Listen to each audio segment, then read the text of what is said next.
The millionaire wanted a child without love, but his virgin best friend's yes destroyed his cold heart.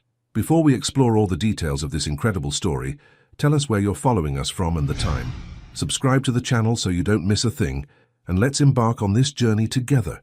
She stared at her phone for the third time in 5 minutes, knowing she shouldn't care this much about a simple text message. The morning light filtered through the sheer curtains of Naomi Lewis's cozy one-bedroom apartment, casting golden streaks across the hardwood floors she'd spent months saving to refinish. At 27, she had learned to find beauty in small victories, like the way her spider plant finally sprouted new leaves, or how her neighbor Mrs. Chen always left homemade cookies by her door on Sundays. Naomi sat cross-legged on her sage-green couch, fingers wrapped around her favorite ceramic mug, the one with tiny sunflowers painted along the rim. Her dark brown skin seemed to glow in the soft light, and her natural hair was pulled back into a low bun, a few coils framing her heart-shaped face. She wore an oversized cream sweater that brought out the warmth in her amber eyes, the kind of eyes that seemed to hold entire conversations without saying a word. Buzz. Her phone vibrated against the coffee table, and her stomach did that familiar flutter it always did when Daniel's name appeared on her screen. Daniel. Coffee later. The usual spot. 3 simple words, but Naomi found herself analyzing every letter. Was his tone different?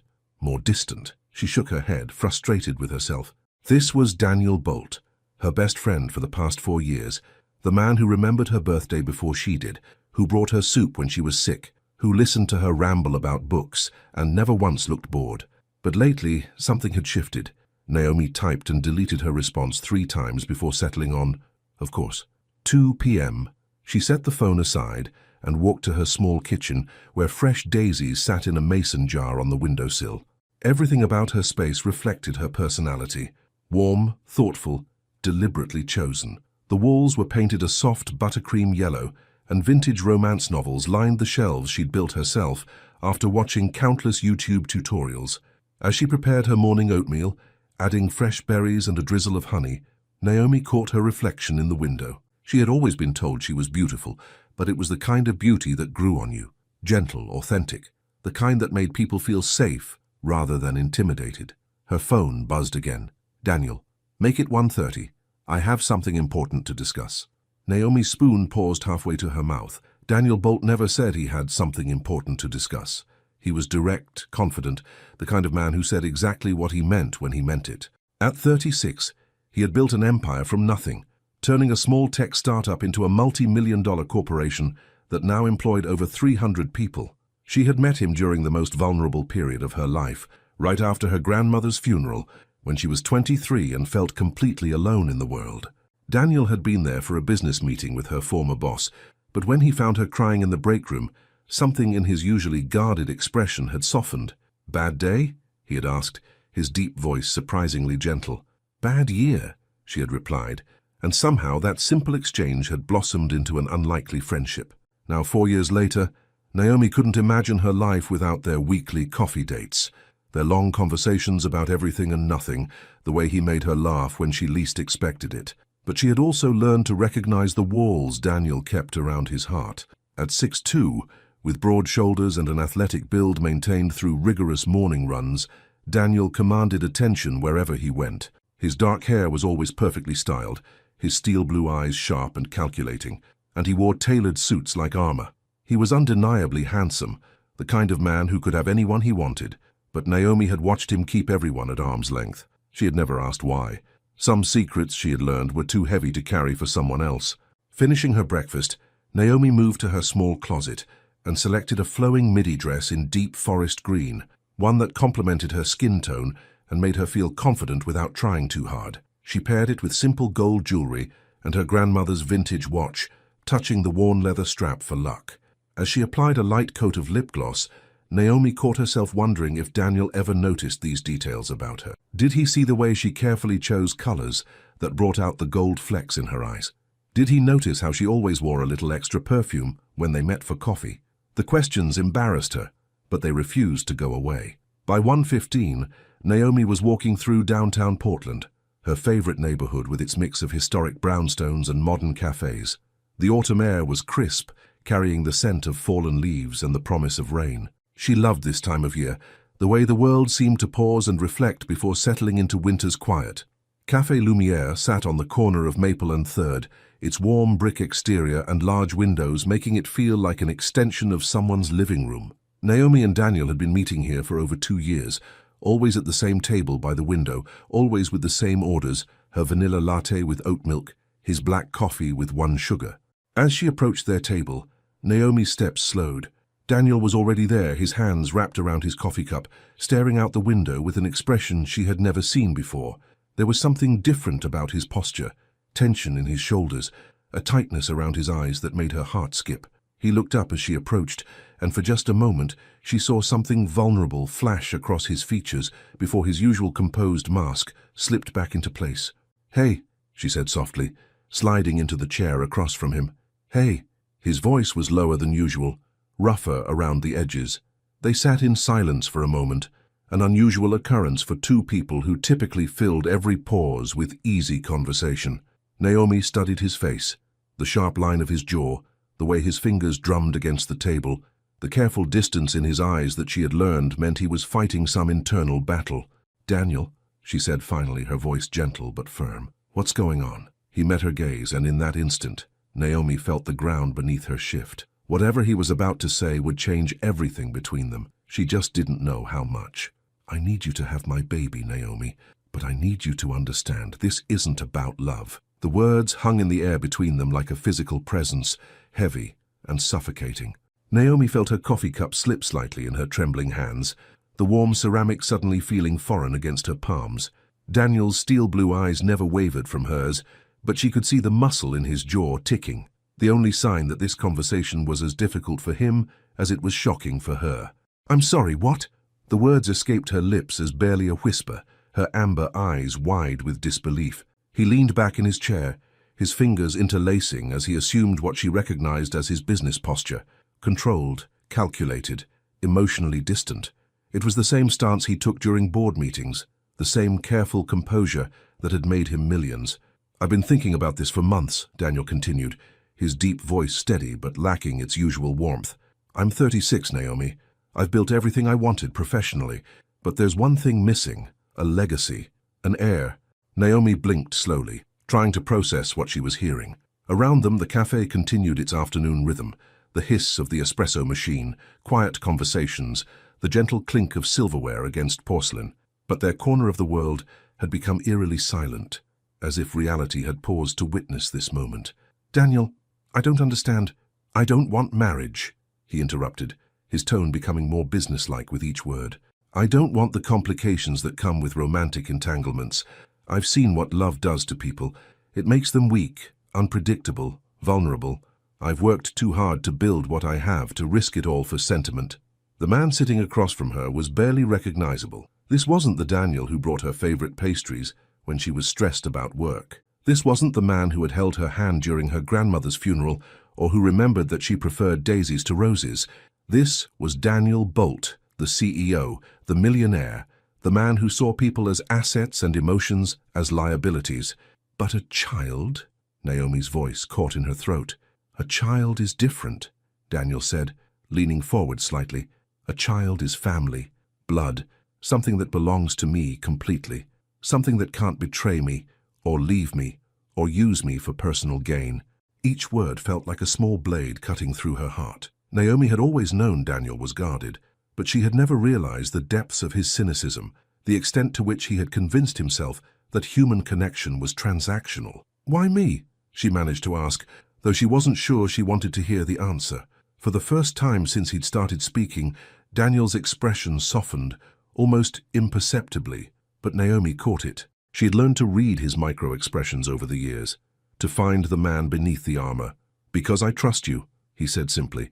"You're the only person in my life who has never wanted anything from me.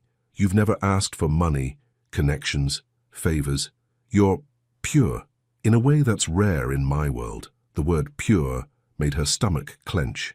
If only he knew how impure her thoughts had been lately, how many nights she had fallen asleep thinking about what it would feel like to be more than just his friend. "I would provide for everything, of course," Daniel continued, slipping back into business mode. "The best healthcare, a beautiful nursery, college funds, trust funds. You would never want for anything, and neither would our child. I would be a good father, Naomi. Present, involved, committed to giving them every advantage. Our child, she repeated softly, the phrase sounding foreign on her tongue. I know it's unconventional, but think about it practically. We already have a solid foundation of friendship and trust. We enjoy each other's company. We share similar values about family and integrity. Most marriages have less going for them than we do. Naomi felt tears prick at the corners of her eyes, but she blinked them back. She couldn't cry. Not here, not now, not when Daniel was watching her with those calculating eyes. Waiting for her response like this was just another business proposal. But it wasn't just another business proposal, was it? This was her heart he was negotiating with, her body he was discussing like a commodity, her future he was trying to purchase with his careful words and logical arguments. I need time to think, she whispered, her voice barely audible over the afternoon noise of the cafe.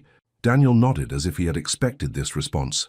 Of course, it's a big decision, I understand that. He reached across the table and placed his hand over hers, a gesture that would have sent electricity through her system just an hour ago, but now felt strangely hollow.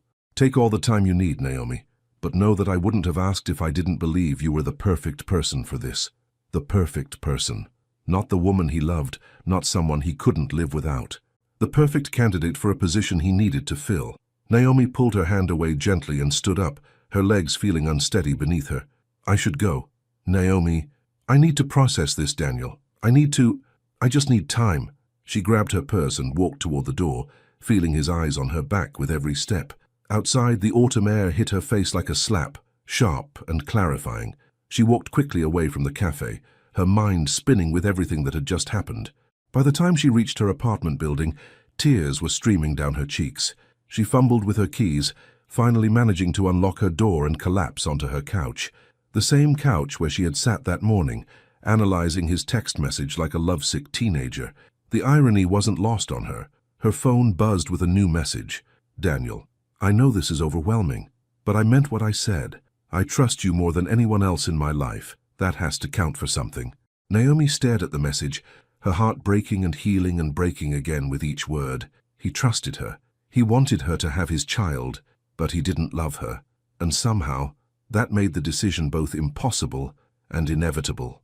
As the sun set outside her window, painting her apartment in shades of gold and amber, Naomi realized that everything between them had changed in the span of a single conversation. There was no going back to their comfortable friendship, no pretending this conversation hadn't happened. She was going to have to choose, walk away from the man who had become her closest friend, or step into something that might destroy her heart completely. But as she sat there in the growing darkness, one truth crystallized in her mind with painful clarity. She was already in love with Daniel Bolt. She had been for years, and maybe, just maybe, that was exactly why she was going to say yes. 3 days of silence stretched between them like an ocean, until her phone rang at 11:47 p.m. with the call that would change everything. Naomi had been staring at the ceiling of her bedroom for what felt like hours, watching shadows from passing cars dance across the textured surface. Sleep had become elusive since her conversation with Daniel, replaced by an endless loop of questions that seemed to have no right answers. The digital clock on her nightstand glowed an accusatory 11:47 p.m. when her phone began buzzing against the wooden surface. Daniel's name lit up the screen, and her heart immediately began racing. She had been avoiding his calls for 3 days. Hello? Her voice came out rougher than intended, thick with exhaustion and unshed tears. Naomi. Just her name, spoken in that deep voice she knew so well, but there was something different about it now, something vulnerable that made her sit up in bed. Daniel, it's nearly midnight. I can't sleep, he interrupted, and she could hear movement in the background like he was pacing. I haven't slept properly since our conversation. I keep thinking about what I said, how I said it. Naomi pulled her knees to her chest, wrapping her free arm around her legs. She was wearing an old cotton nightgown in soft lavender, and her natural hair was loose around her shoulders, the most unguarded version of herself. I've been thinking too, she admitted quietly. There was a pause, and she could picture him in his penthouse apartment, probably standing by those floor-to-ceiling windows that overlooked the city, still wearing his work clothes because he'd forgotten to change, his dark hair disheveled from running his hands through it. I handled that terribly, Daniel said finally. I approached it like a business deal, and that wasn't fair to you. You deserve better than that. Do I? The question slipped out before she could stop it, carrying more pain than she'd intended to reveal. "Naomi?" His voice softened in a way that made her chest ache. "You deserve everything good in this world. You deserve a man who loves you completely, who sees you as the extraordinary woman you are, who would move mountains just to see you smile." Tears began sliding down her cheeks silently. "But that man isn't you." The silence that followed was deafening. "I don't know how to be that man," Daniel whispered, and she could hear the rawness in his confession. "I don't know how to open myself up to that kind of vulnerability. Every time I've tried, it's ended in betrayal or manipulation or disappointment." Naomi closed her eyes, remembering fragments of stories he'd shared over the years. His ex-fiancée who had cheated with his business partner, his mother who had used his father's love as a weapon, the string of relationships that had been built on his wealth rather than who he was beneath it all. "So you decided it was safer to just not try?" she asked gently. "I decided it was smarter to focus on what I could control," he replied. "Business, success, financial security. Things that have concrete rules and predictable outcomes. Children aren't predictable, Daniel." A soft laugh escaped him, the first genuine sound of humor she'd heard from him in days. "No, they're not. But they're also innocent. A child would love me for who I am, not what I can provide. At least, at first." The resignation in his voice broke her heart a little more. "What happened to you?" Naomi asked softly. "What made you so afraid of being loved?" Another long pause, and she thought he might hang up. But then his voice came through the phone, quiet and careful. "When I was 12, my parents got divorced. Messy, ugly, dragged on for 2 years. My mother used me as leverage, told me my father didn't really want me around, that he was only fighting for custody to hurt her. My father did the same thing in reverse. By the time it was over, I realized that love could be weaponized, that the people who claim to love you the most can also hurt you the deepest." Naomi felt her heart crack open for the little boy he'd been, caught between two adults who had forgotten that love was supposed to protect, not destroy. "I'm not your parents, Daniel," she said quietly. "I know." His response was immediate, certain. "That's why I asked you. Because I'm safe. Because you're genuine. Because in 4 years, you've never asked me for anything except friendship. Because you laugh at my terrible jokes and remember that I don't like onions in my sandwiches, and you've never once looked at me like I was a bank account with legs." Despite everything, Naomi felt a small smile tug at her lips. "Your jokes aren't that terrible. They're pretty terrible," Daniel said, and she could hear the smile in his voice too. They sat in comfortable silence for a moment, the kind of easy quiet that had always existed between them before everything became complicated. "I've been thinking about your proposal," Naomi said finally, her voice barely above a whisper. She heard his sharp intake of breath. "And I need to ask you something first, and I need you to be completely honest with me. Okay. If I said yes, if I agreed to this arrangement, would there be any room for something more to develop between us? Or are you completely closed off to that possibility?"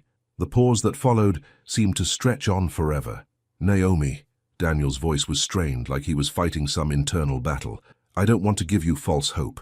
I don't want you to agree to this thinking that I might change, that I might suddenly become the man you deserve." "That's not what I asked," she pressed gently. "I asked if you were completely closed off to the possibility." Another pause, shorter this time. "No," he admitted quietly, "I'm not completely closed off to it, but I'm terrified of it. I'm terrified of hurting you, of disappointing you, of proving that I'm exactly as broken as I think I am." Naomi felt something shift in her chest. Not quite hope, but not despair either. Something like possibility. "What if," she said slowly, carefully, "what if we approach this differently?" "How do you mean?" "What if instead of this being a business arrangement, we called it what it actually is? Two friends who care about each other, taking a leap of faith together." "Naomi, I'm not asking you to love me, Daniel. I'm not asking you to promise me forever. I'm just asking you to be open to whatever this becomes." The silence stretched between them, filled with possibility and fear in equal measure. "You would do that?" Daniel asked finally, his voice thick with emotion she'd rarely heard from him. "You would take that risk?" Naomi took a deep breath, feeling like she was standing on the edge of a cliff, about to either fly or fall. "Yes," she whispered, "I would take that risk." And as the word left her lips, she realized that her heart had made the decision days ago. Everything else had just been her mind catching up. The pregnancy test sat on her bathroom counter like a tiny oracle, holding secrets that could rewrite both their futures in pink lines or blank spaces. 6 weeks had passed since that midnight phone call, and Naomi's life had transformed in ways she never could have imagined. What had started as Daniel's clinical proposal had evolved into something that felt surprisingly natural. They had spent countless hours together, talking about everything from childhood memories to their hopes for the future. Daniel had insisted on taking her to the best fertility specialist in Portland, Dr. Winters, a kind woman with silver hair and gentle hands who had made the entire process feel less intimidating. But it wasn't the medical appointments that had surprised Naomi. It was the small moments in between, like how Daniel had started bringing her herbal tea instead of coffee, claiming he'd read somewhere that it was better for preparing the body, or how he'd begun showing up at her apartment with grocery bags full of organic vegetables, insisting that proper nutrition was essential, or how he'd installed a new air purifier in her bedroom because he'd become obsessed with creating the perfect environment. "You know I'm not actually pregnant yet, right?"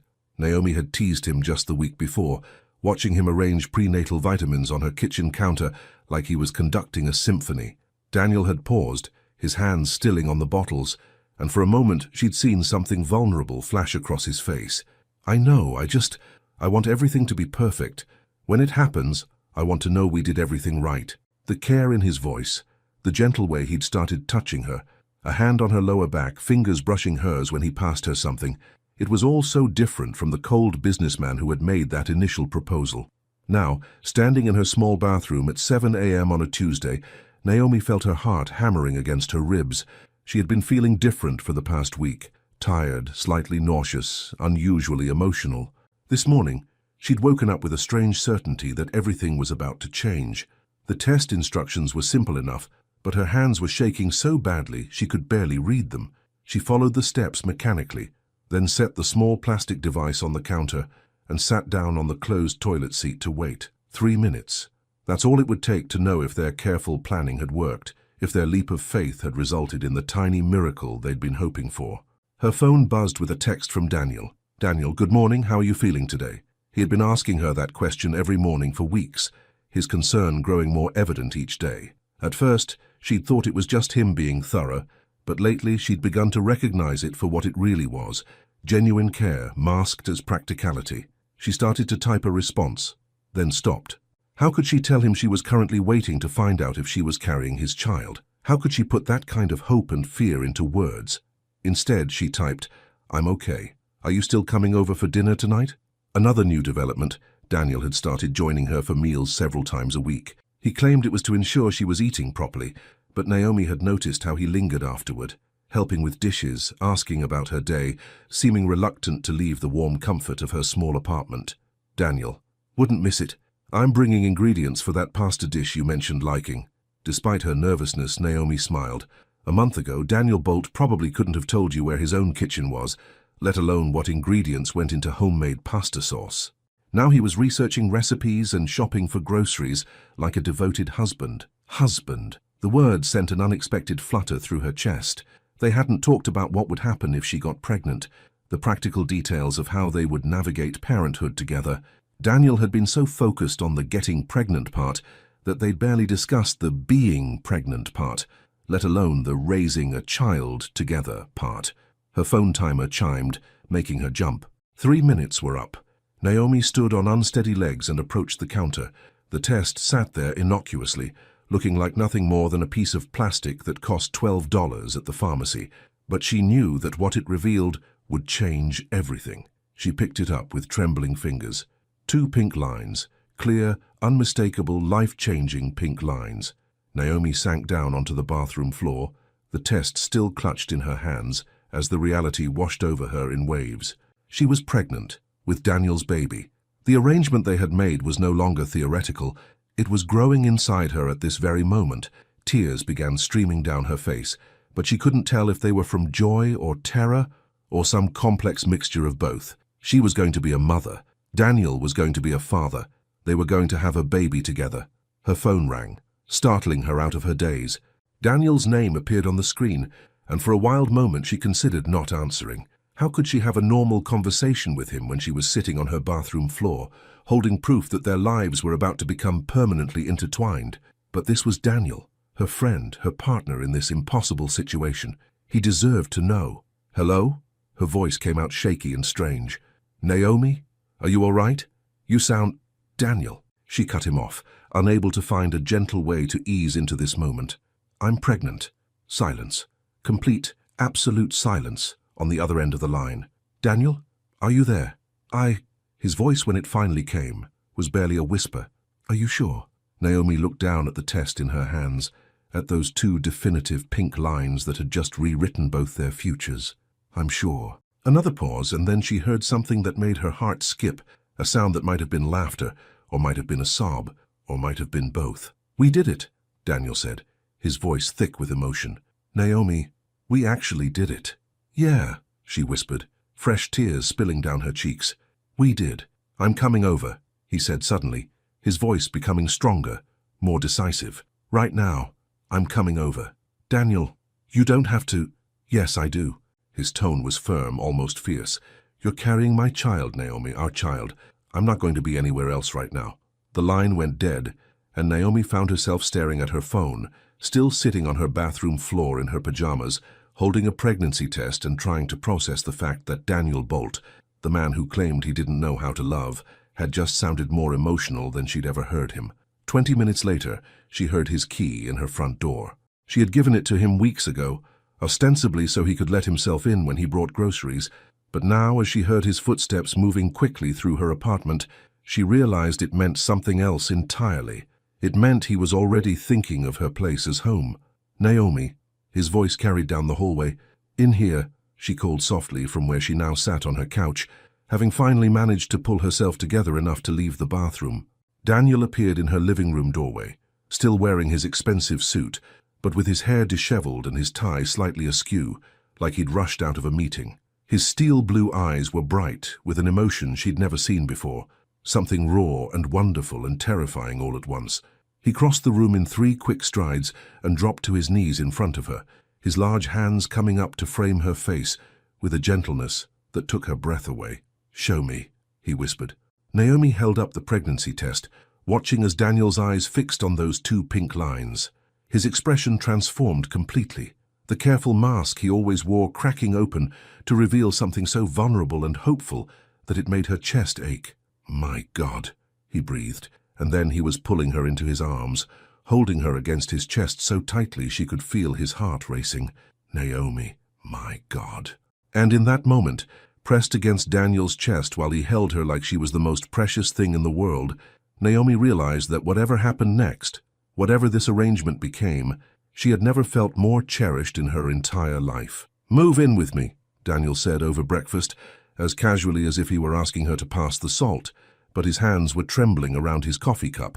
3 weeks had passed since that life-changing morning, and Naomi was beginning to understand that pregnancy came with its own unique form of emotional whiplash. One moment she'd be crying over a commercial about puppies, the next she'd be irrationally angry at Daniel for breathing too loudly. This morning was different, though. This morning she felt oddly serene as she sat across from him at her small dining table, watching him attempt to make pancakes from scratch.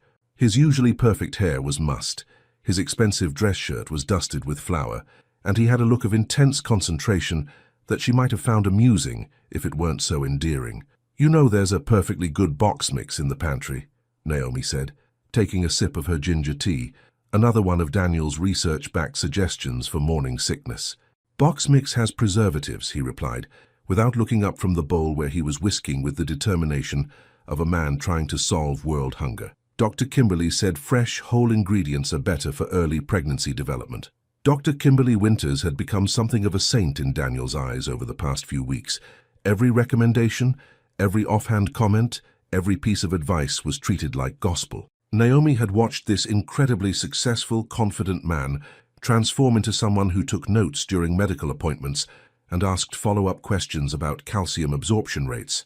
"Daniel," she said gently, "they're just pancakes." He looked up at her then, and she saw something flicker across his features, a vulnerability that made her chest tighten. "Nothing is just anything anymore, Naomi. Not when it comes to you and the baby. The baby." He had started saying it like that, with a reverence that made her believe he was already half in love with the tiny collection of cells growing inside her. Sometimes she caught him staring at her stomach with an expression of such wonder that it took her breath away. "Move in with me," he said suddenly, setting down the whisk. Naomi blinked, certain she'd misheard. "I'm sorry, what?" Daniel sat down across from her, his steel blue eyes serious and focused. "Move in with me. To the penthouse. You shouldn't be living alone right now, not when you're carrying—" He paused, seeming to search for the right words. "Not when you're carrying something so precious. Daniel, that's not necessary, isn't it?" He leaned forward, his hands flat on the table between them. "What if something happens in the middle of the night? What if you fall or get sick or need help? I'm 20 minutes away from here, Naomi. 20 minutes that could matter." She could see the fear in his eyes now, barely controlled but definitely there. This was about more than practical concerns. This was about Daniel's deep-seated need to protect what was his, and somewhere along the way, she and their unborn child had become his in a way that transcended their original agreement. "Your penthouse has 1 bedroom, she pointed out reasonably. "I've already called my contractor," Daniel replied without missing a beat. "The guest suite can be converted into a beautiful bedroom for you, private bathroom, sitting area, whatever you need, and the room next to it would make a perfect nursery." Naomi felt her heart skip. He had already planned this out, had already envisioned her living in his space, their child growing up in rooms he was designing in his mind. "You've thought about this," she said softly. "I've thought about nothing else." His admission was quiet, but firm. "Naomi, I know this wasn't part of our original arrangement, but things have changed. I've changed. How have you changed?" Daniel was quiet for a long moment, his fingers drumming against the table in that familiar nervous gesture she'd learned to recognize. When he finally spoke, his voice was lower than usual, rougher around the edges. "I can't concentrate at work anymore. I sit in meetings thinking about whether you've eaten lunch, whether you're taking your vitamins, whether you're getting enough rest. Yesterday, I left a board meeting early because you mentioned feeling tired in your text, and I had to see for myself that you were okay." Naomi's breath caught. She remembered that text, a casual mention that she was having a lazy afternoon. She'd thought nothing of it, but apparently it had sent Daniel into a protective spiral. "I've never felt responsible for another person's well-being before," he continued. "Not like this. Not in a way that makes me check my phone every 5 minutes hoping for a message from you. Not in a way that makes me research pregnancy symptoms at 2 a.m. because I want to understand everything you're going through. Daniel, I'm scared, Naomi." The confession escaped him like it had been pulled from somewhere deep inside. "I'm scared that something will happen to you or the baby and I won't be there. I'm scared that I won't be good enough at this, that I'll fail you both somehow. But mostly I'm scared of how much I already care." The last words were barely a whisper, but they hit Naomi like a physical force. This was as close to a declaration of love as Daniel Bolt was capable of making, wrapped in concern for her safety, disguised as practical arrangements, but unmistakably real. "You're not failing us," she said quietly. "If anything, you're amazing at this, at taking care of us." Something shifted in Daniel's expression, a softness she'd never seen before. "Us," he repeated, like he was testing how the word felt in his mouth. "Yes, us." Naomi reached across the table and covered his hand with hers. "You and me and this tiny person we made together." Daniel turned his hand palm up beneath hers, their fingers interlacing naturally. "So you'll consider it moving in?" Naomi looked around her small apartment, the space that had been her sanctuary for 3 years, filled with her books and plants and carefully chosen pieces that reflected who she was. Then she looked back at Daniel, at this man who was offering to rearrange his entire life around her comfort and safety. "What about after?" she asked. "After the baby is born? We never talked about how this would work long-term." "I don't know," Daniel admitted, his honesty startling in its completeness. "I can't see that far ahead anymore. All I know is that right now, I need you close. I need to know you're safe and cared for, and that I can be there if you need anything." "And you think living together won't complicate things between us?" A smile tugged at the corner of Daniel's mouth, the first genuine smile she'd seen from him all morning. "Naomi, I think we passed uncomplicated about 6 weeks ago." Despite everything, she laughed. He was right, of course. Nothing about their situation was simple anymore. They had started as friends, evolved into something resembling partners, and now they were about to become parents. Traditional relationship rules had stopped applying somewhere along the way. "I have conditions," she said finally. Daniel's eyes lit up with hope. "Anything. I keep my independence. This isn't about me becoming some kind of kept woman. I still work. I still make my own decisions. I still have my own life. Of course. And we need to talk about boundaries. Physical boundaries, emotional boundaries. Just because we're living together doesn't mean... Naomi, Daniel's voice was gentle but firm. I would never pressure you for anything you're not ready to give. Our arrangement is exactly what you want it to be, nothing more. She studied his face, looking for any sign of deception or hidden agenda. But all she saw was sincerity, and something that looked dangerously close to devotion. Okay, she said softly, I'll move in with you. The smile that spread across Daniel's face was like watching the sun rise, slow, warm, and absolutely transformative.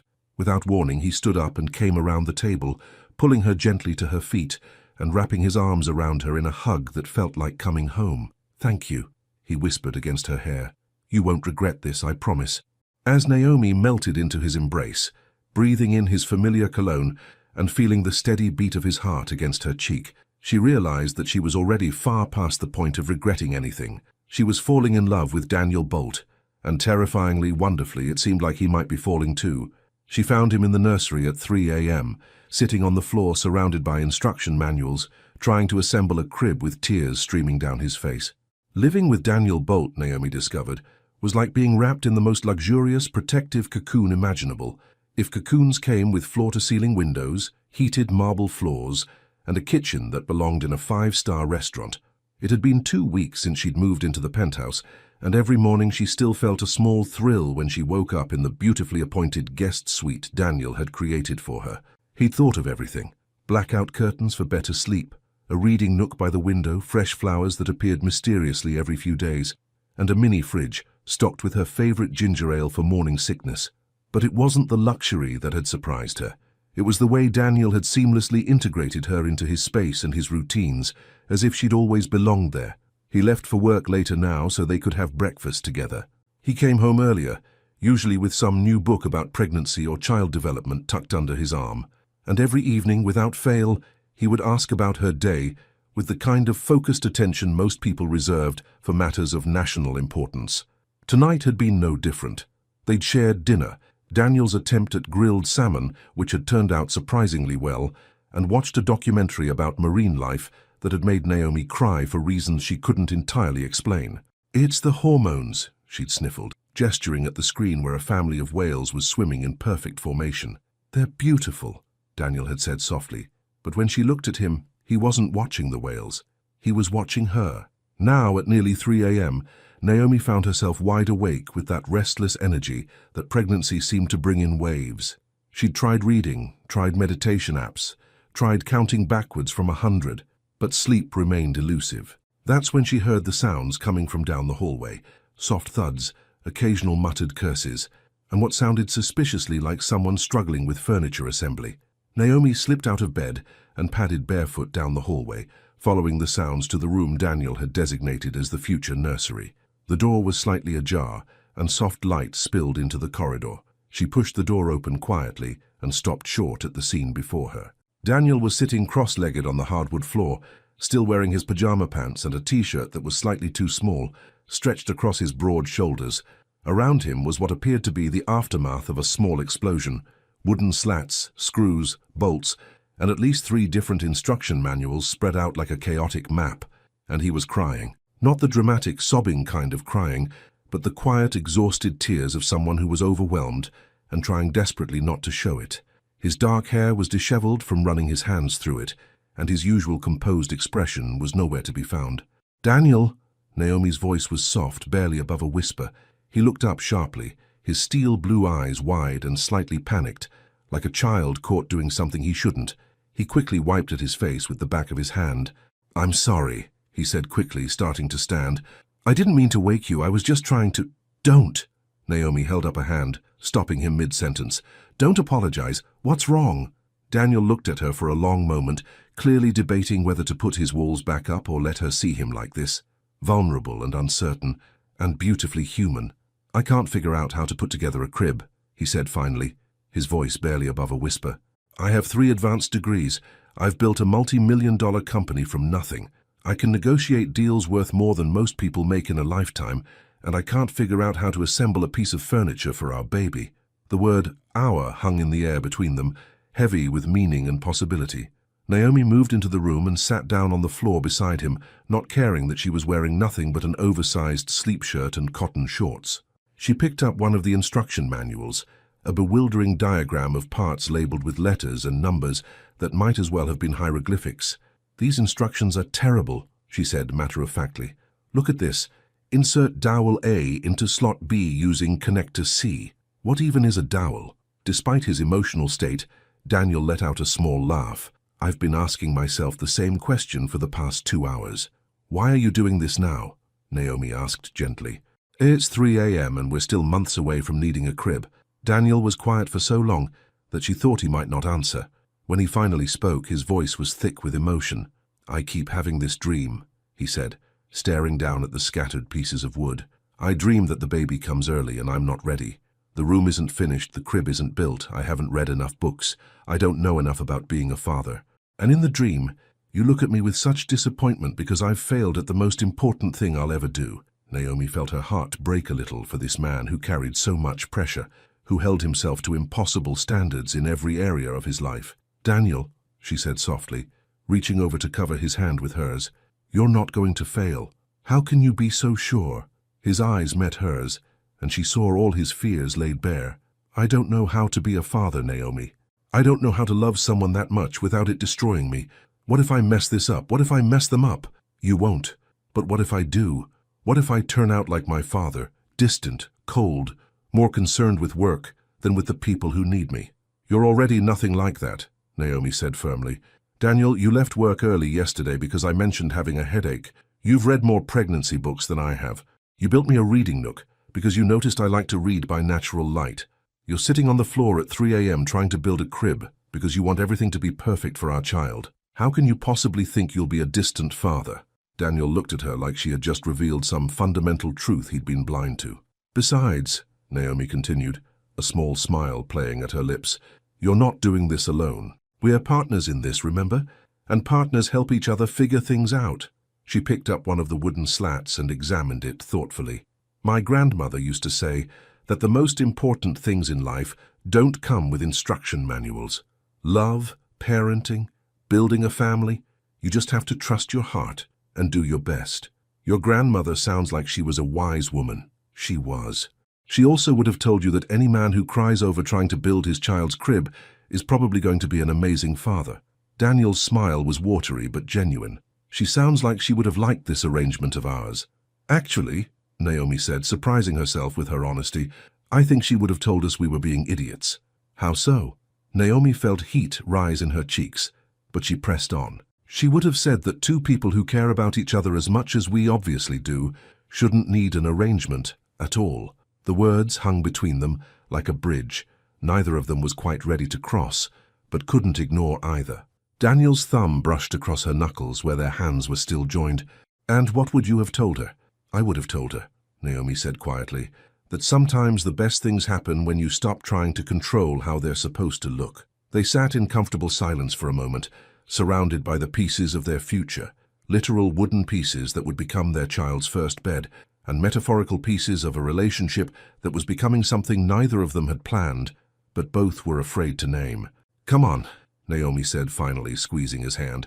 "Let's figure this out together, and if we can't, we'll call someone in the morning who actually knows what a dowel is."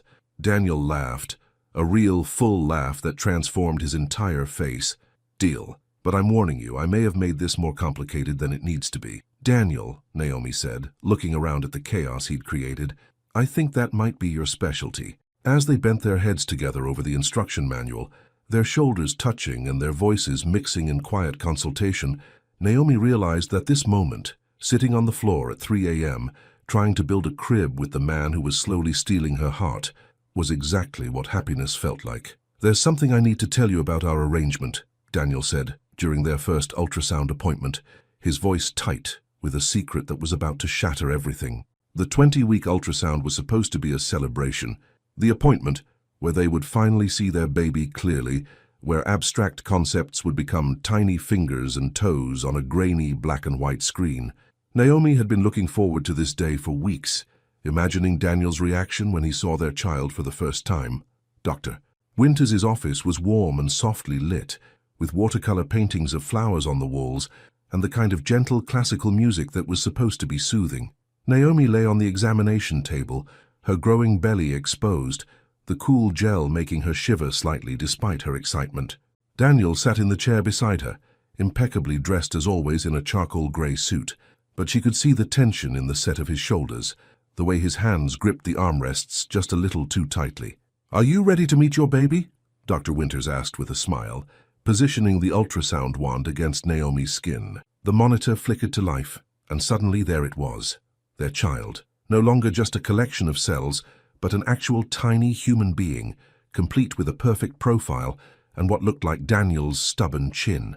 "Oh my God," Naomi breathed, tears immediately springing to her eyes. "Daniel, look!" But when she turned to share this moment with him, his face had gone completely white. He was staring at the screen with an expression of pure terror, like he was watching his worst nightmare unfold in real time. "Daniel," Dr. Winters noticed his reaction too. "Are you all right?" He stood abruptly, his chair scraping against the floor. "I need some air, excuse me." And then he was gone, leaving Naomi lying there with gel on her stomach and confusion in her heart, listening to their baby's steady heartbeat filling the silence he'd left behind. "Doctor," Winters finished the examination with gentle professionalism, chatting about the baby's healthy development and giving Naomi printed pictures of the ultrasound. But all Naomi could think about was the look on Daniel's face. Not joy, not wonder, but something that looked devastatingly close to regret. She found him in the hallway outside the office, leaning against the wall with his head in his hands. He looked up when she approached, and she could see that he'd been crying. "Daniel, what's wrong?" She kept her voice gentle, but her heart was racing with fear. "Is it the baby? Are you having second thoughts?" "No," he said quickly, then paused. "Yes, I don't know." He ran his hands through his hair, destroying his usually perfect appearance. "Naomi, there's something I need to tell you about our arrangement, something I should have told you months ago." The word arrangement hit her like a physical blow. In recent weeks, living together, sharing meals, building a crib at 3 a.m., she had begun to forget that this had all started as a business transaction. She had started to believe that what was growing between them was as real as the baby growing inside her. "What is it?" she whispered. Daniel looked at her with those steel blue eyes that had become so familiar, so dear, and she saw a pain in them that made her stomach clench. "I lied to you," he said simply. "When I said I wanted a child because I needed an heir, because I wanted a legacy, that wasn't the real reason." Naomi felt the world tilt slightly. "Then why?" "Because I was diagnosed with a genetic condition when I was 25, Daniel said, his voice barely above a whisper. "Something called Huntington's disease. It's degenerative, progressive, and fatal, and there's a 50% chance I'll pass it to any biological children I have." The words hit Naomi like a series of physical blows, each one worse than the last. She leaned back against the wall, needing its support as the full implications of what he was telling her crashed over her. "How long have you known?" she managed to ask. 11 years. My father died from it when I was 30. That's when I got tested. And you didn't think to tell me this before I got pregnant with your child." The question came out sharper than she intended, but she was beyond caring about his feelings right now. He had kept something this monumentally important from her, had let her fall in love with him and carry his child, while hiding the fact that their baby might inherit a death sentence. "I told myself it didn't matter," Daniel said, and she could hear the self-loathing in his voice. "The chances were 50-50. I thought if we didn't talk about it, if I pretended it wasn't a possibility, maybe it wouldn't be." "That's not how genetics works, Daniel." Naomi's voice rose, and several people in the waiting area looked their way. She didn't care. "That's not how anything works." "I know," he whispered. "I know that now. But when I first asked you, I was so desperate for something good in my life, something pure and untainted by all the ugliness I'd been carrying around. You were that for me, Naomi. You and the possibility of a child were the first things that had given me hope in years. So you decided to gamble with our baby's life instead of being honest with me." Daniel flinched at her words, but he didn't deny them. "I was selfish. I was scared. I thought if I told you the truth you'd say no, and I couldn't bear the thought of losing the only chance I might have at this kind of happiness." Naomi closed her eyes, trying to process everything he was telling her. The man she had been falling in love with, the man who had been so careful and protective and seemingly perfect, had built their entire relationship on a lie that affected not just her but the innocent child growing inside her. The symptoms, she said suddenly, opening her eyes. When do they typically start? Usually in the 40s or 50s, sometimes earlier, sometimes later. It's not a pleasant way to die, Naomi. It affects movement, cognition, emotional control. Eventually, it affects everything. She thought about the man who had been obsessively reading pregnancy books, who couldn't sleep at night for worrying about their child's future, who had cried over crib instructions because he wanted everything to be perfect. How long did he have before this disease started taking pieces of him away? Is that why you didn't want love? She asked quietly. Because you knew you were going to die?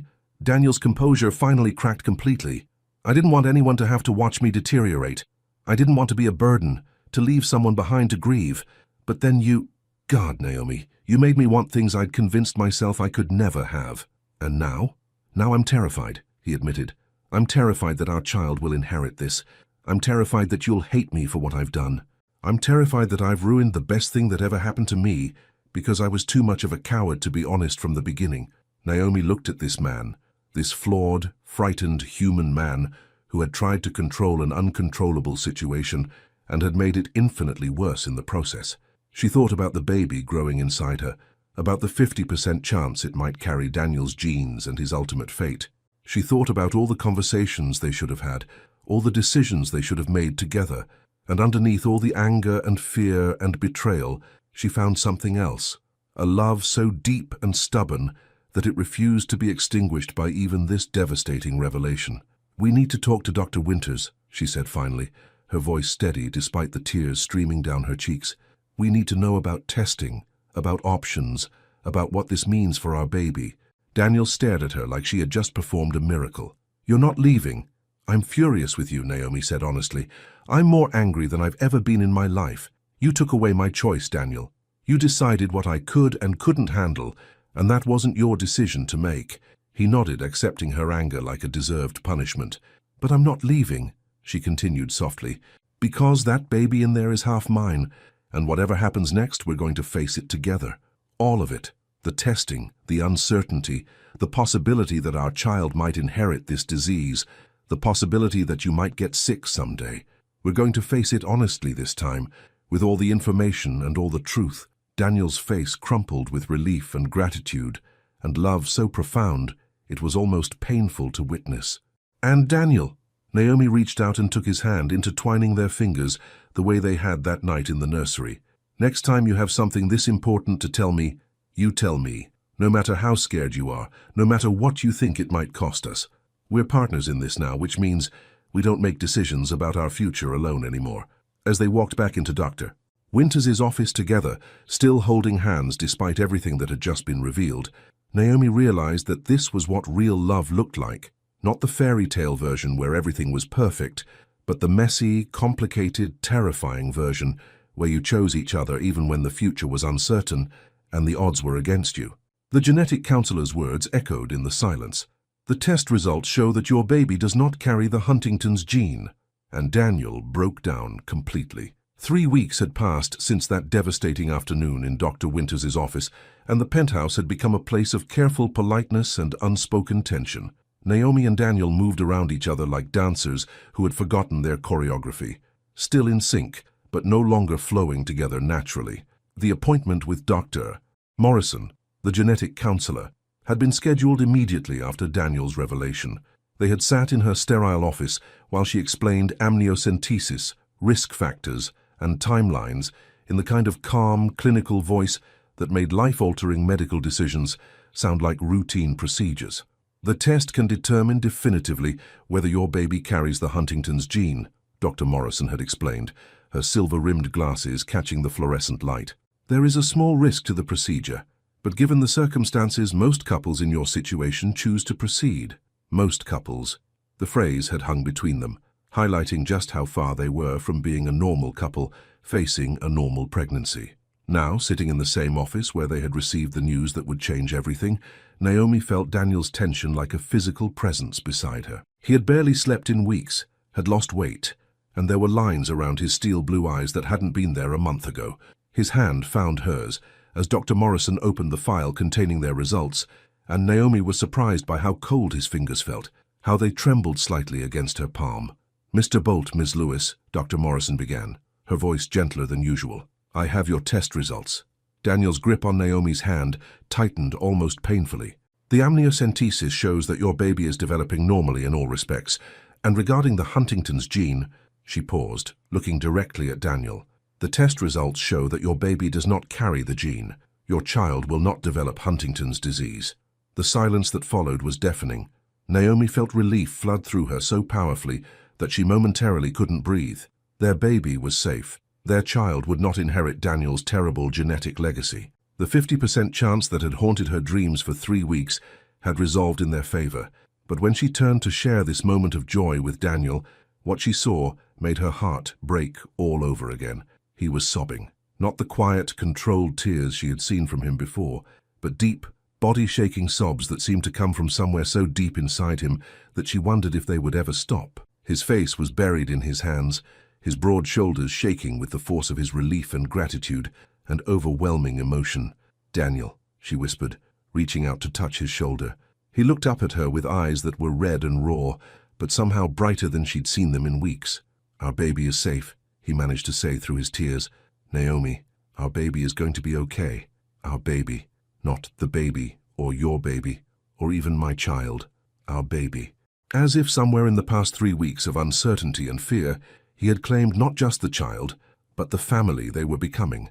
Dr. Morrison discreetly left them alone in her office, and Naomi found herself crying too, for relief, for the future that had just opened up before them, and for the man beside her who was experiencing emotions too big for his body to contain.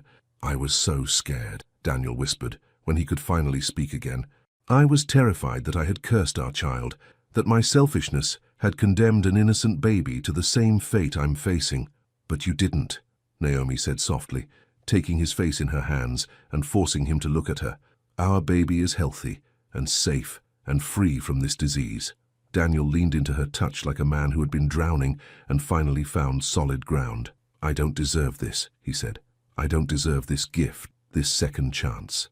"Yes, you do." Naomi's voice was firm, sure. "You made a mistake, Daniel. A big one, a terrible one that hurt me deeply.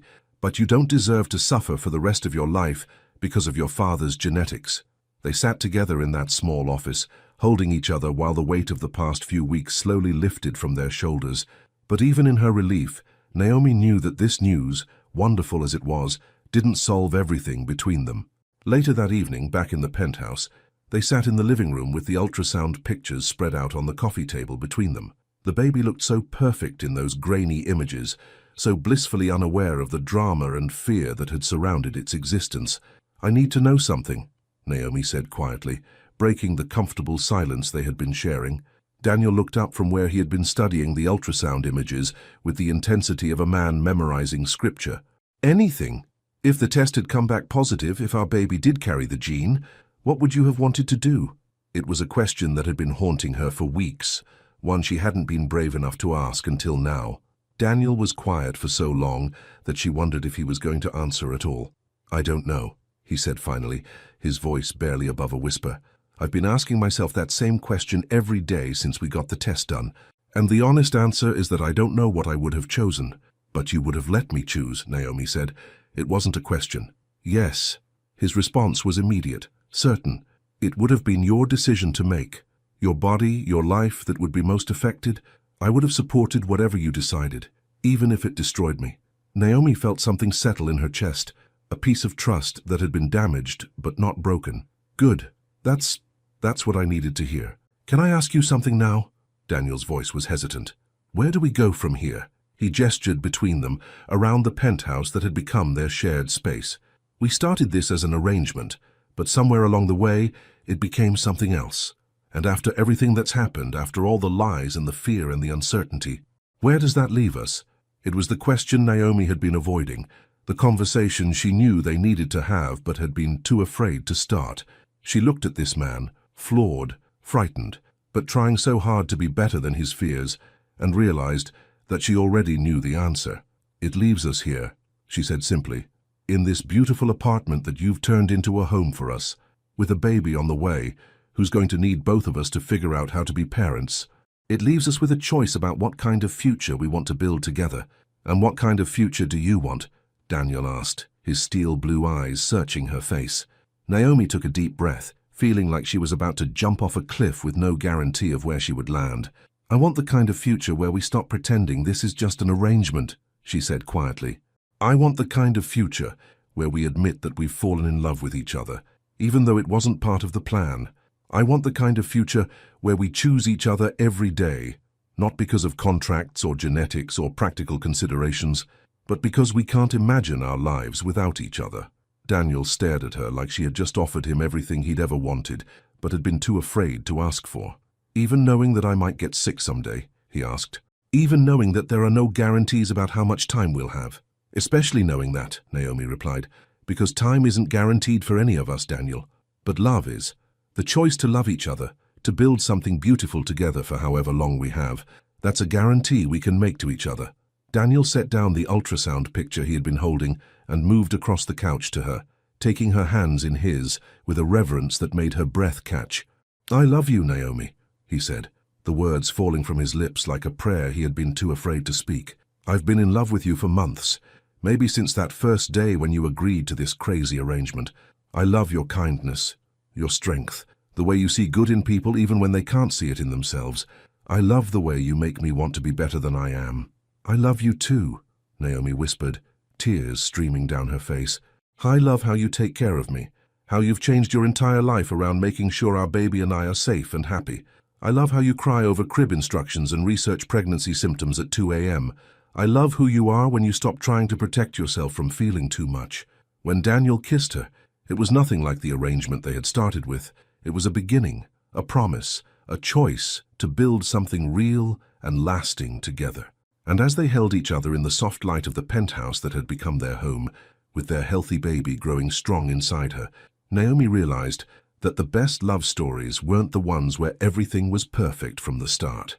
They were the ones where two imperfect people chose to love each other through the uncertainty, the fear, and the beautiful, terrifying possibility of forever.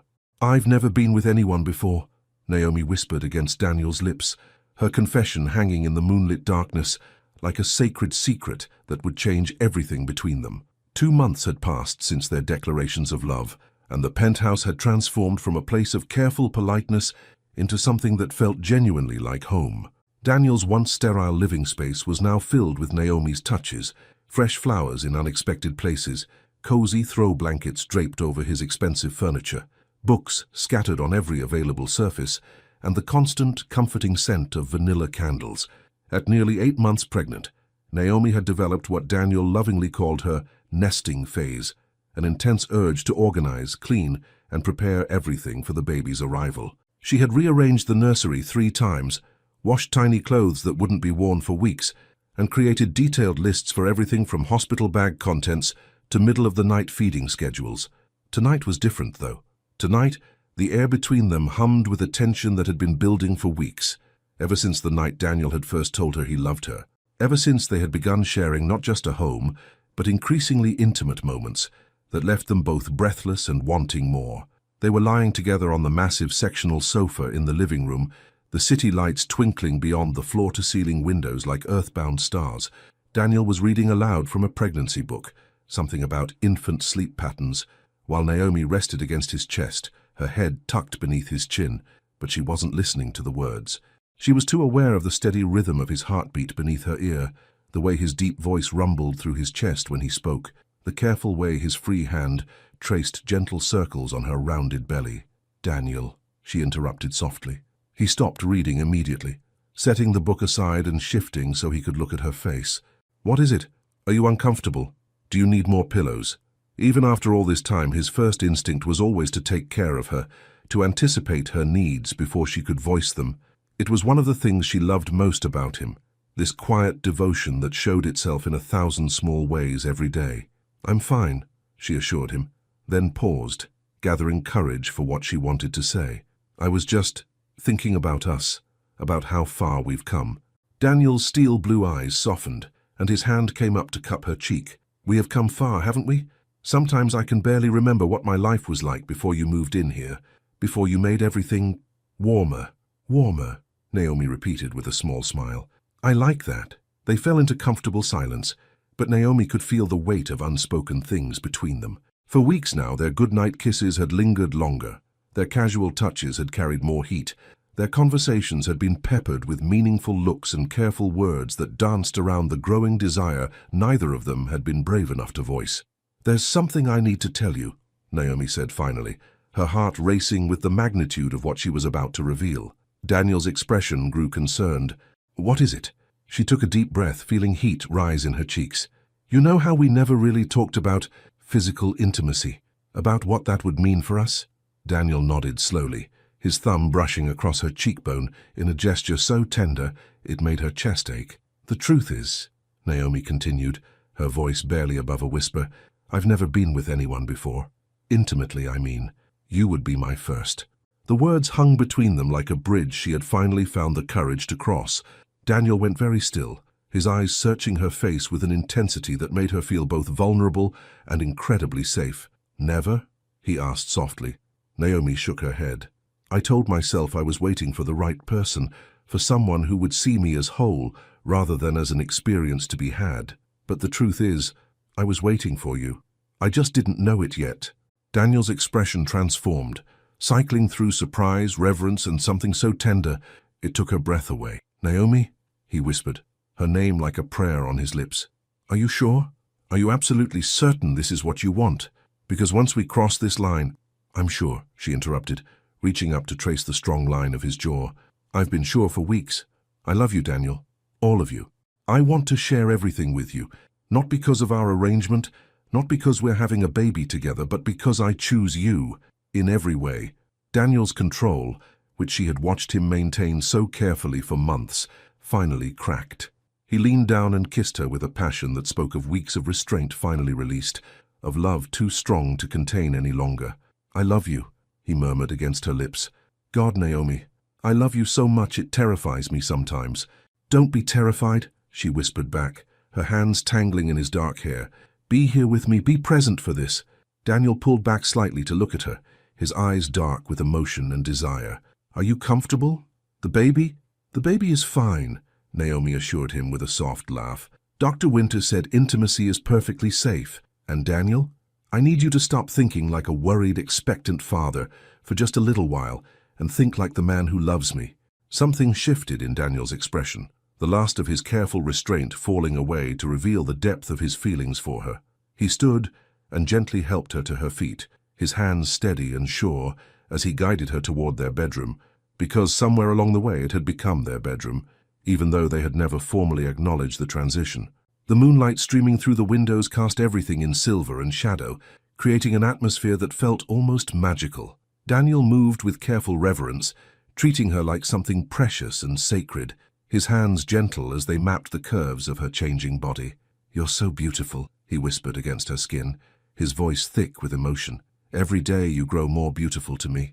And in that moment, with Daniel's hands on her skin and love shining in his eyes, Naomi felt beautiful. She felt cherished and desired and completely, utterly safe. What happened between them was nothing like the clinical arrangement they had started with. It was tender and passionate and perfect in its imperfection, full of whispered endearments and gentle laughter, and moments of such profound connection that Naomi felt like they were creating something entirely new between them. Afterward, as they lay together in the darkness with Daniel's arms wrapped protectively around her and their baby moving gently between them, Naomi realized that this was what she had been waiting for her entire life without knowing it. Not just physical intimacy, but this, the complete trust and vulnerability and love that made every touch, every kiss, every whispered word feel like a gift. "I love you," Daniel murmured into her hair, his voice drowsy with satisfaction and contentment. "I love you too," Naomi replied, pressing a soft kiss to his chest where her head rested.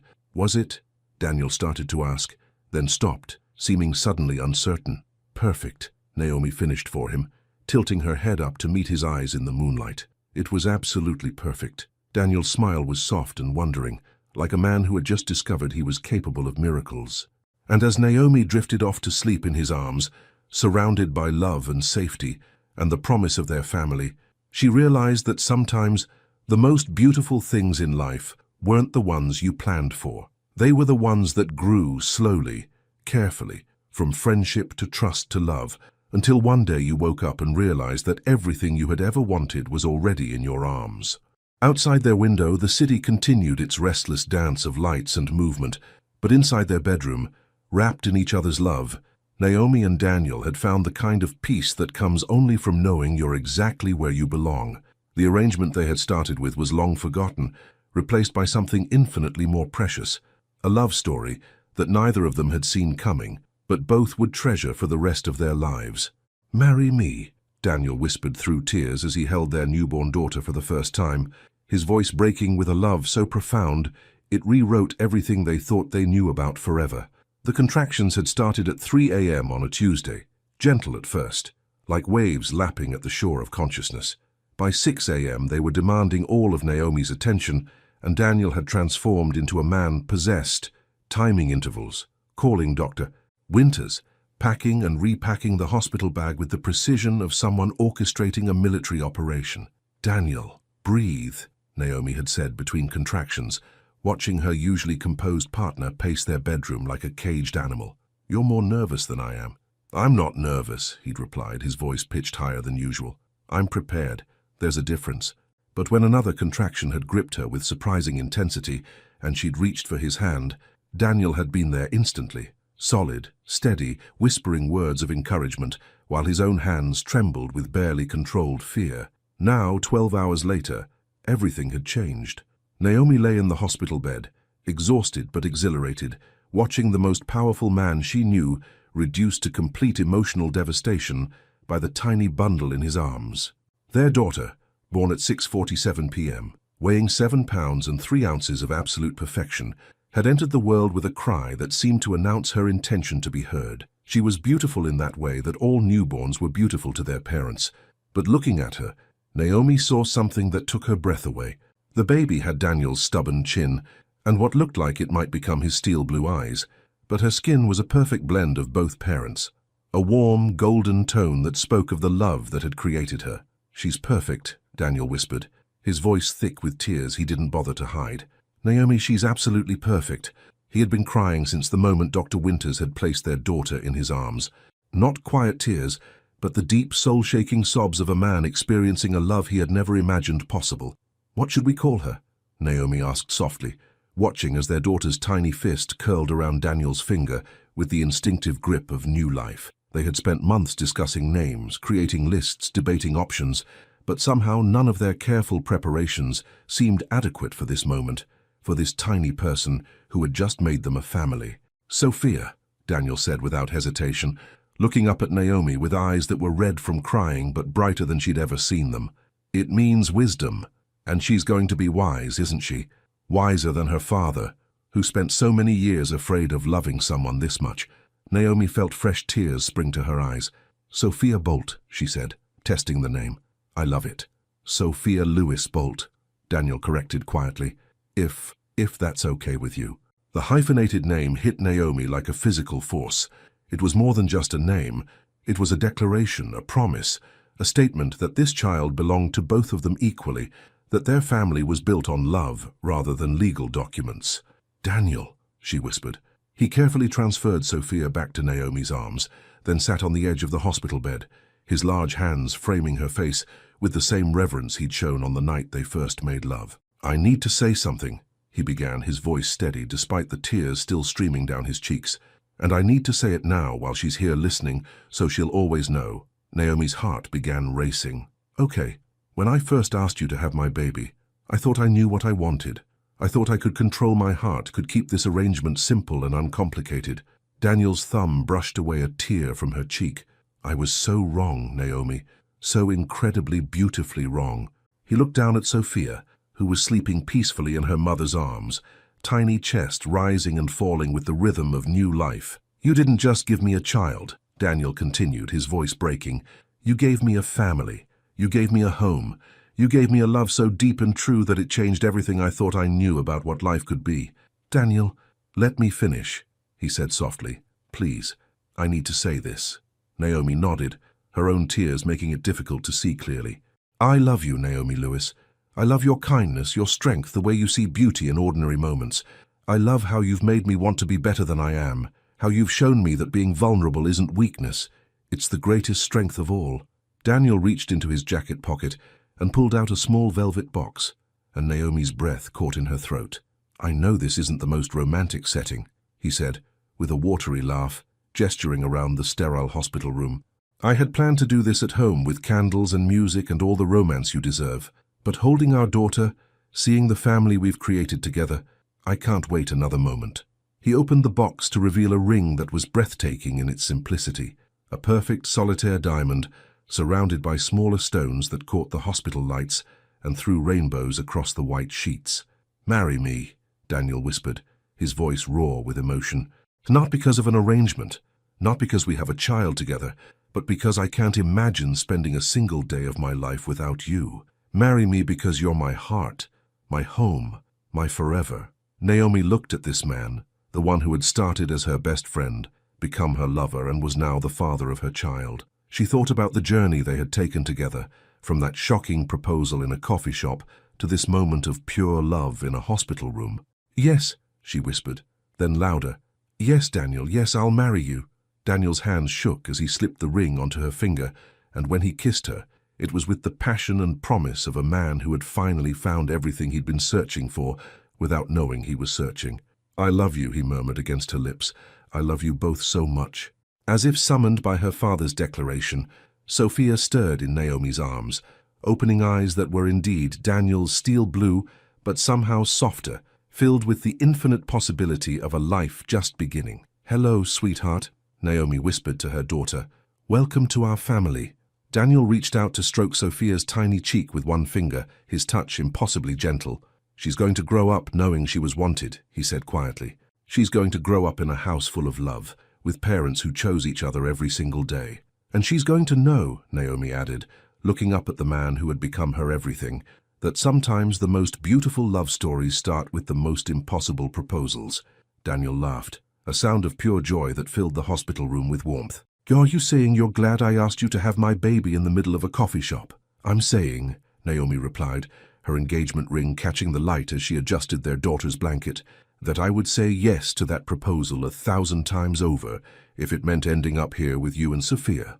As evening settled over the city beyond their hospital window, the three of them sat together in the golden glow of new love and new life. Daniel's arms wrapped around both his girls, his family, his heart made manifest in flesh and blood and the promise of forever.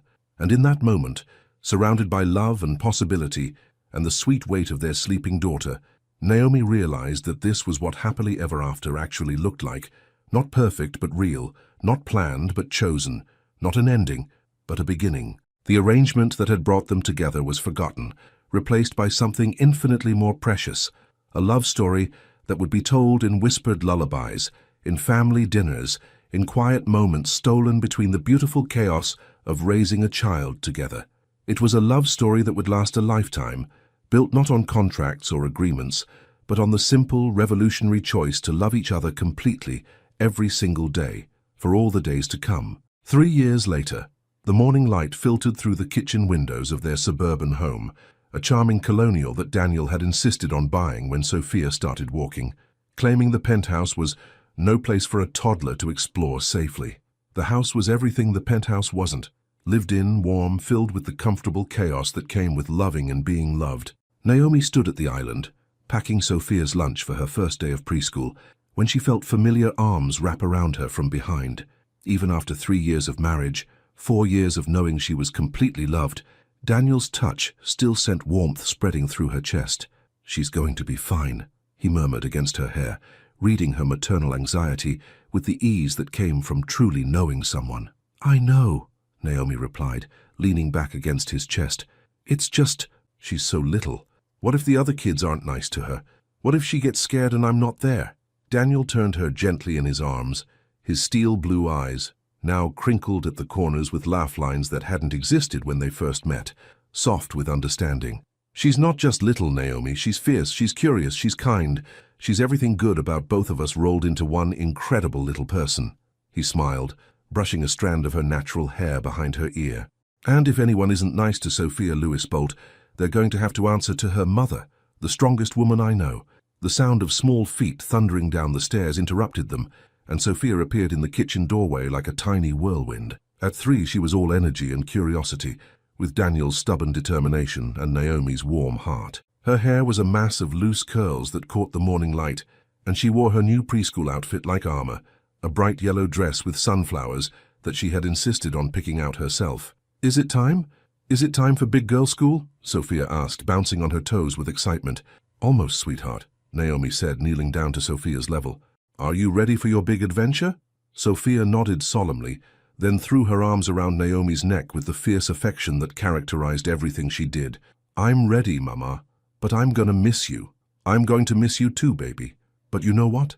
What? Daddy and I will be here when you get home and you can tell us all about your day, every single detail." Daniel crouched down beside them, joining their little huddle. "And tonight, we'll make pancakes for dinner to celebrate your first day, the special ones with the chocolate chips." Sophia's face lit up like Christmas morning. "Promise?" "Promise," Daniel said solemnly, holding out his pinky finger for their traditional promise shake. As they drove to the preschool in Daniel's sensible SUV, a far cry from the luxury sports car he'd driven when they first met, Naomi watched her husband in the rearview mirror, making silly faces at Sophia to keep her entertained during the drive. This was the man who had once claimed he didn't know how to love, who had approached fatherhood like a business proposal, who had been terrified of vulnerability. Now he spent Saturday mornings having tea parties with stuffed animals, read bedtime stories with voices for every character, and could calm Sophia's nightmares with nothing more than his presence and a whispered lullaby.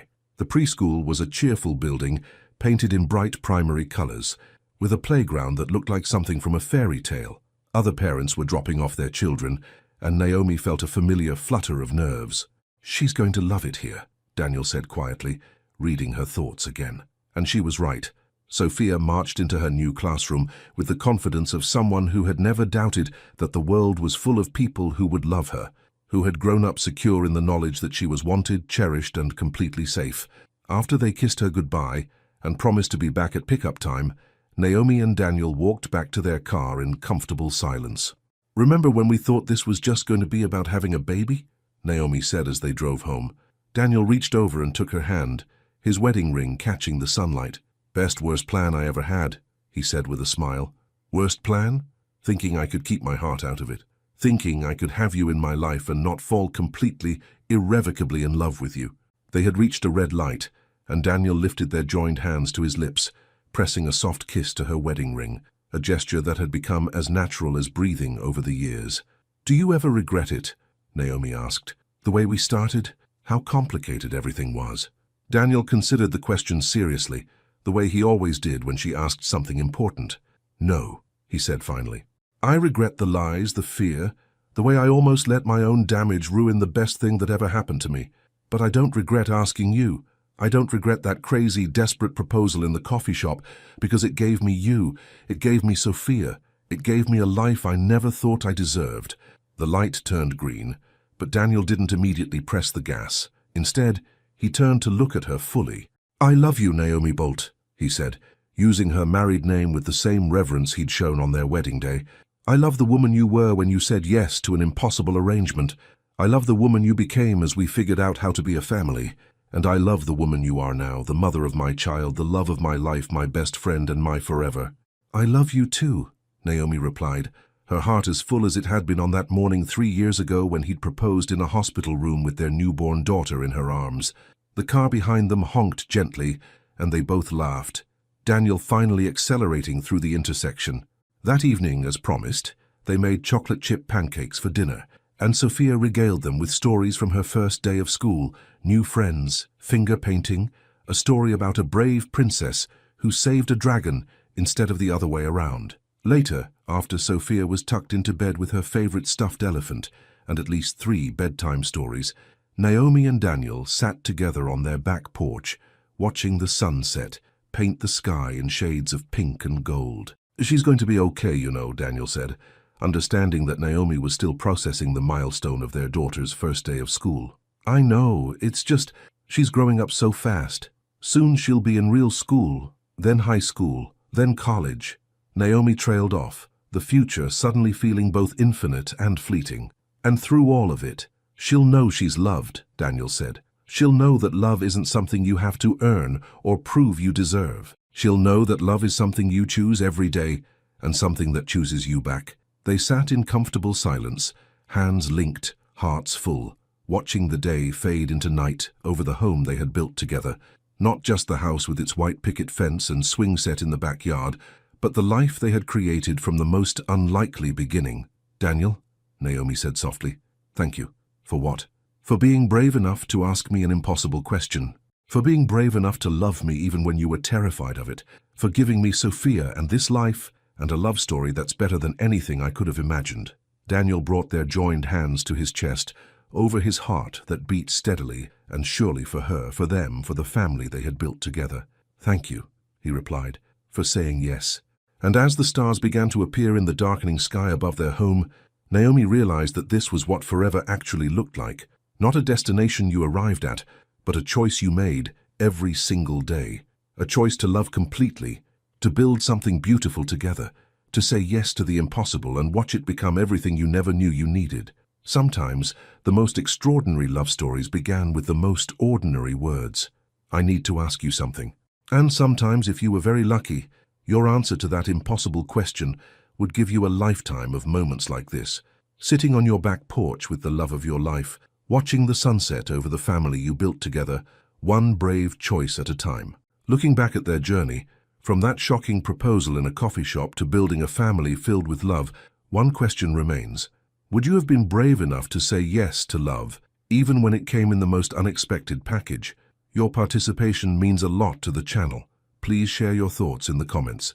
Thank you so much for watching until the end. If you enjoyed this story, don't forget to subscribe to the channel, leave a like, and comment your thoughts. Your participation is very important to us. See you next time.